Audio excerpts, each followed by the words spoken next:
Assassination is supposed to be a one-shot deal, pun absolutely intended, but history is littered with would-be killers who couldn't hit a barn door with a cannon. The art of failing to kill someone. Let's get one thing straight. Murder is bad, obviously. But if you're going to attempt political assassination, you'd think you'd at least bring your A-game.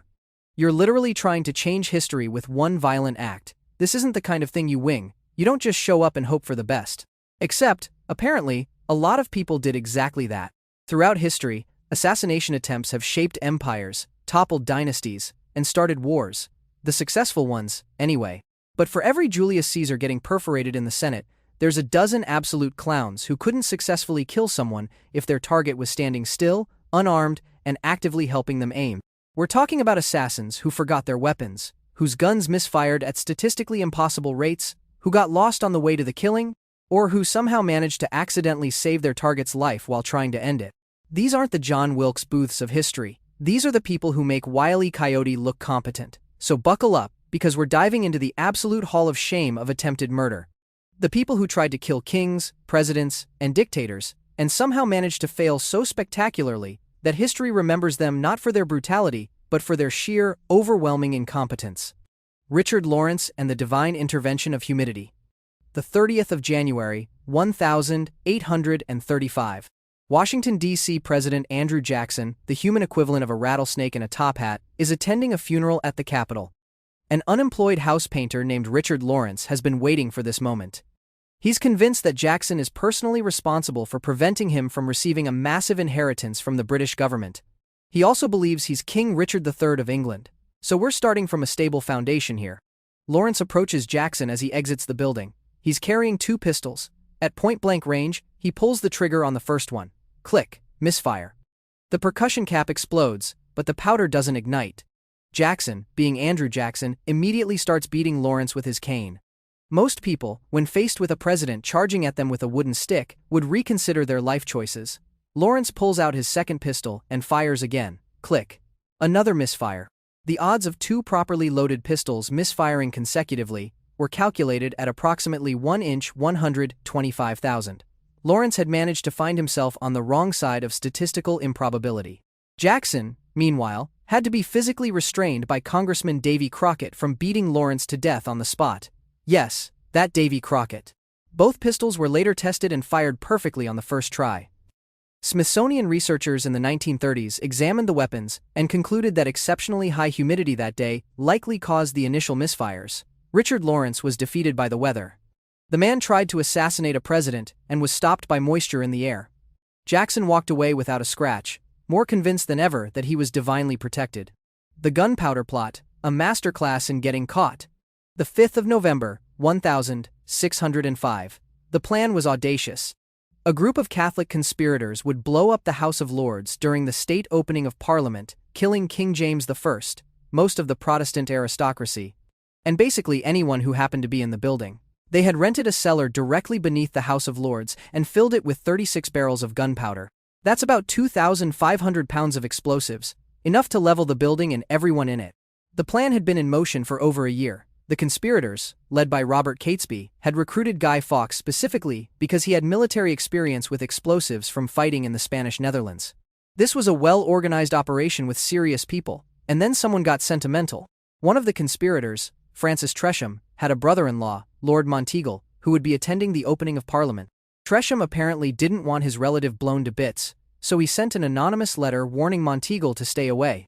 The letter was vague and weird, suggesting that Parliament would receive a terrible blow and that the danger would be passed as soon as you have burnt this letter. Monteagle, instead of burning the letter, immediately showed it to Robert Cecil, the Secretary of State. Cecil showed it to King James. The king ordered a search of the Parliament buildings. On the 4th of November, guards discovered Guy Fawkes in the cellar, surrounded by 36 barrels of gunpowder, holding a lantern and slow match. His cover story was that he was a servant of Thomas Percy, there to guard Percy's coal supply. He was guarding coal, in a cellar packed with enough gunpowder to create a crater. With a lit fuse in his hand, the guards found this explanation unconvincing. Fawkes was arrested, tortured, and eventually revealed his co-conspirators. The entire plot unraveled because one person couldn't bear the thought of a family member dying, which is understandable on a human level but absolutely devastating on a blowing up Parliament level. Every the 5th of November, Britain celebrates the failure by burning Fawkes in effigy, which is a bit morbid but also kind of fitting for a guy who got caught red-handed with 2,500 pounds of explosives and a terrible cover story. The Pazzi conspiracy, when the church gets stabby. The 26th of April, 1478, Florence, Italy. The Pazzi family, along with Pope Sixtus IV, yes, the actual pope, hatched a plan to assassinate Lorenzo de' Medici and his brother Giuliano during High Mass at the Cathedral of Florence. The original plan involved professional soldiers, but when they refused to commit murder inside a church, the conspirators had to improvise. They recruited 2 priests instead. The signal to attack was the moment the host was elevated during communion, when every head in the cathedral was bowed in prayer. Giuliano de' Medici was stabbed 19 times by Bernardo Baroncelli and Francesco de' Pazzi. Francesco was so enthusiastic that he stabbed himself in the thigh during the frenzy. Giuliano died on the cathedral floor, mission half accomplished. Lorenzo, meanwhile, was attacked by the 2 priests, Stefano da Bagnone and Antonio Maffei. Priests, it turns out, are not great at assassination. They managed to wound Lorenzo in the neck but failed to deliver a killing blow. Lorenzo drew his sword, defended himself, and escaped into the sacristy with his supporters. His friends barricaded the heavy bronze doors while Lorenzo's allies rallied the city. The aftermath was swift and brutal. The people of Florence, deeply loyal to the Medici, turned on the conspirators. Archbishop Salviati, who had been part of the plot, was hanged from the windows of the Palazzo della Signoria in his full clerical robes. Francesco de' Pazzi was dragged naked through the streets and hung beside him. Over 80 conspirators were killed in the immediate retribution. The Pazzi family was essentially erased from Florentine history. Their name was banned, their properties seized, their coats of arms destroyed. All because they trusted 2 priests to do a professional soldier's job, and one of them literally stabbed himself in the leg. Operation Foxley, the plan to kill Hitler that was too clever. 1944. British intelligence had a plan. They were going to assassinate Adolf Hitler. They knew his routine at the Berghof, his mountain retreat in Bavaria. They had detailed intelligence about his daily walks. They had trained snipers ready to infiltrate the area. They even had the specific window of opportunity identified. Every morning, Hitler took a solitary walk from his chalet to a tea house. No guards, minimal security, a clean shot. The plan was codenamed Operation Foxley, and it was never executed. Not because of logistics, not because of German counterintelligence. It was shelved because British intelligence couldn't decide if killing Hitler was actually a good idea. By 1944, Hitler's military decisions were so catastrophically bad that British strategists wondered if he was more valuable alive. He was overruling his generals, making terrible tactical choices, and running the German war effort into the ground. There was concern that assassinating Hitler might result in a competent leader taking over. So, Operation Foxley sat in a filing cabinet. The assassination opportunity passed. Hitler continued making disastrous decisions. And British intelligence patted themselves on the back for the clever strategic thinking of not killing the guy they could have killed. Was this smart? Hindsight says, maybe, but it's also peak British overthinking. They had a shot at history's greatest monster and talked themselves out of it because they worried his replacement might be better at being evil. That's not incompetent in the traditional sense, but it's certainly a unique flavor of failure. The many, many failed attempts on Fidel Castro. The CIA really wanted Fidel Castro dead. Really wanted him dead. Between 1960 and 2006, there were an estimated 638 assassination attempts on the Cuban leader, most of them orchestrated or funded by the Central Intelligence Agency. Castro lived to be 90 years old and died of natural causes. The CIA's track record here is basically 0 for 638. The methods ranged from conventional to absolutely unhinged. They poisoned his cigars, not with anything subtle, but with botulinum toxin, one of the deadliest substances known to science. The cigars were delivered to Castro's office but somehow never reached him. They tried to poison his milkshake at the Havana Hilton. The capsule containing the poison got stuck to the freezer where it was being stored and broke when someone tried to pry it loose. They developed an exploding seashell.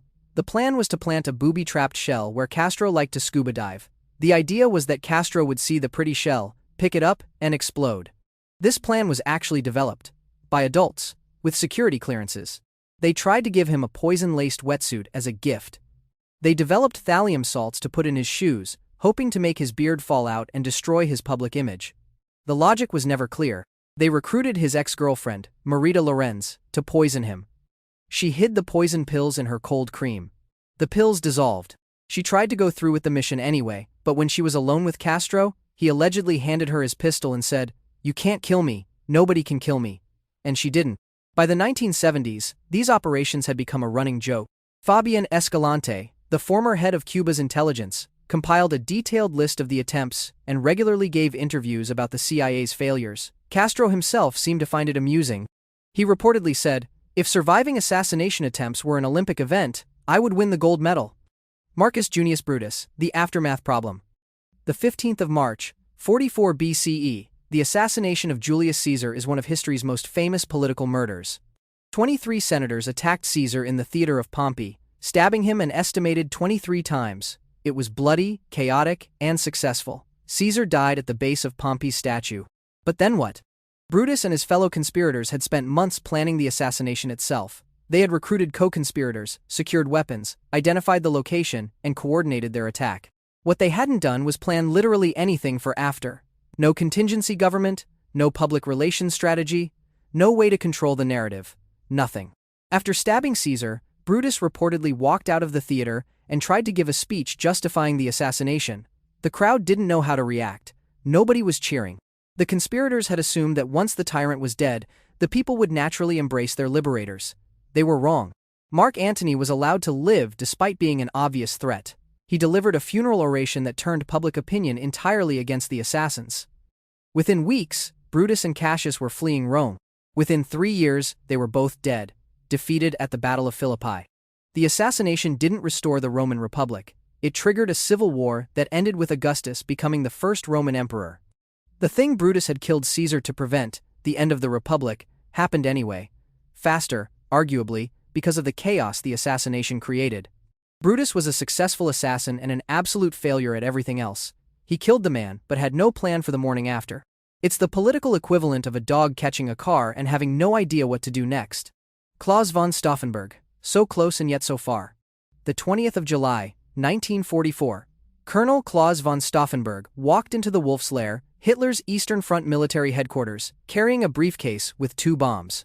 He was one of the leaders of the German resistance, and this was Operation Valkyrie, the plan to assassinate Hitler and trigger a military coup that would end the war and save Germany from complete destruction.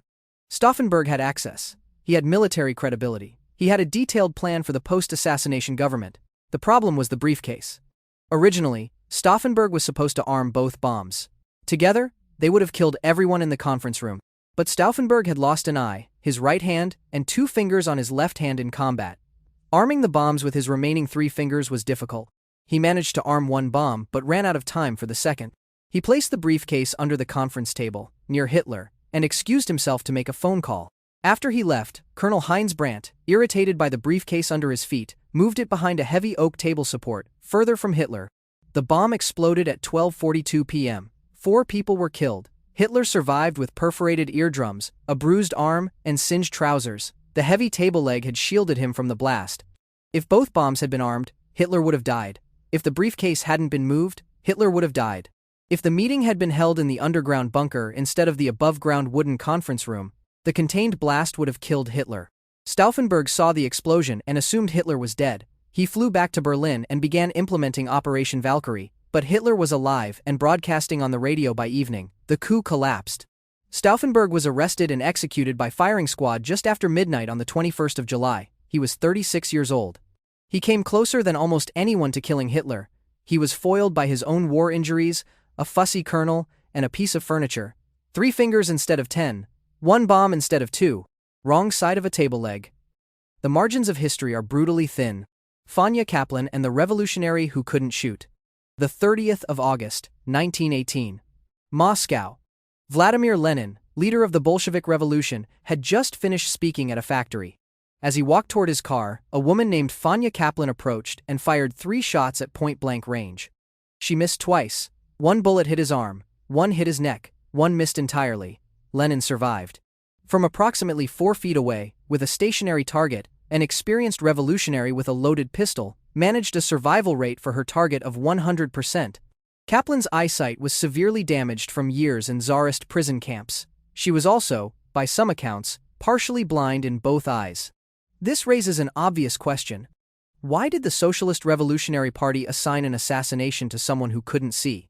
The answer is complicated by the fact that Kaplan may not have actually fired the shots at all. Some historians believe she was a scapegoat, that the actual shooter escaped and Kaplan took the fall because she was in the area and had motive. She had openly stated she wanted Lenin dead, believing he had betrayed the revolution. Either way, she was executed 4 days later without trial. The Bolsheviks launched the Red Terror in response to the assassination attempt, killing thousands of political opponents. Lenin never fully recovered from his wounds and suffered deteriorating health until his death in 1924. If Kaplan was the shooter, she was an assassin who couldn't see her target. If she wasn't the shooter, the actual assassin remains unknown and unpunished. Neither scenario is a success story for the Socialist Revolutionary Party. The Franz Ferdinand Comedy of Errors before Gavrilo Princip. The 28th of June, 1914, Sarajevo. Everyone knows that Gavrilo Princip shot Archduke Franz Ferdinand and started World War I. What fewer people know is that Princip was Plan B, or technically Plan F. The original assassination attempt that morning was a complete disaster.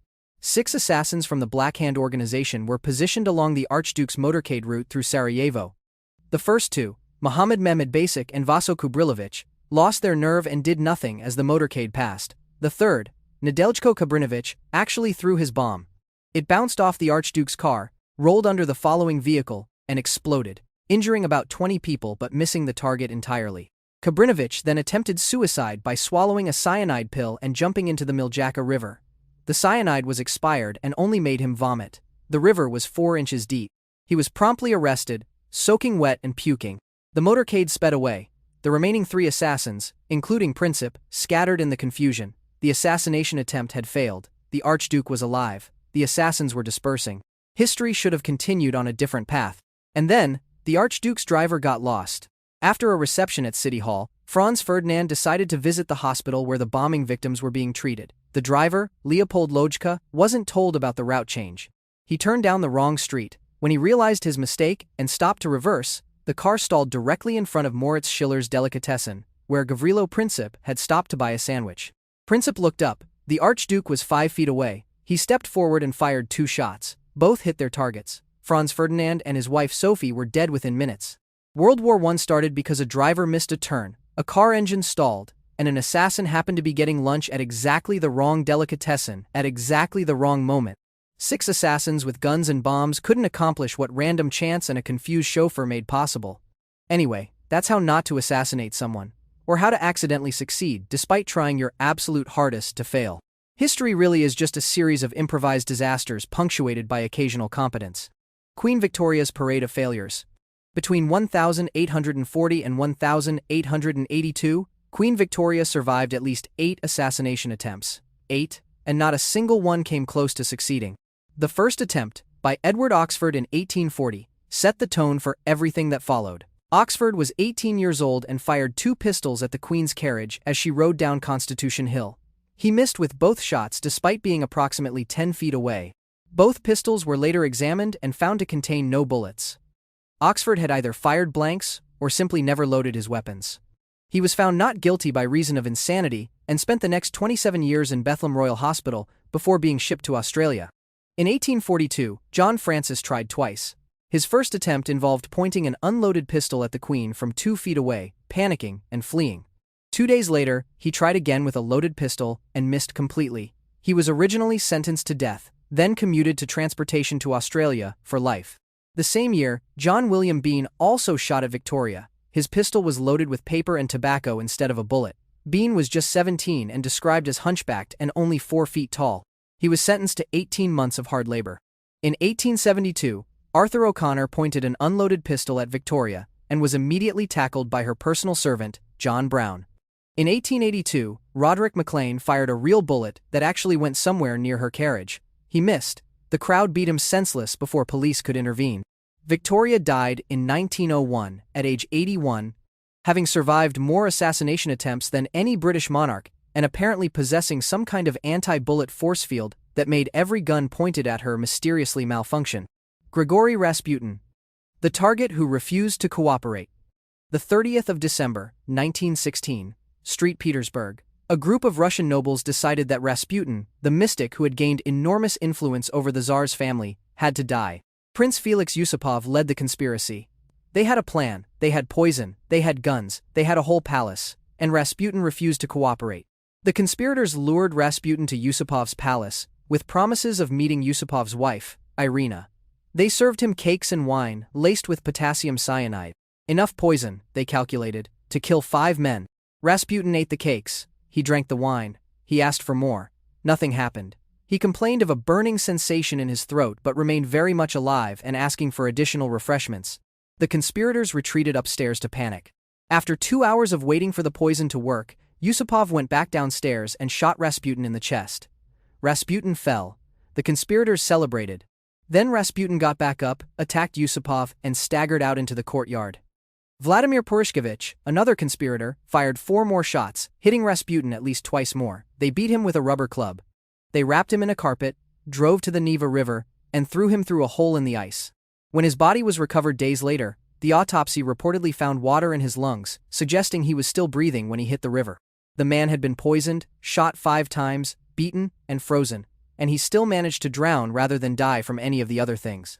Modern analysis suggests the cyanide may have been neutralized by the sugar in the cakes. The shooting may have been less accurate than the conspirators later claimed. But even accounting for exaggeration, killing Rasputin required enough effort to eliminate a small infantry unit. They got him eventually, but honestly, Rasputin made them work for it.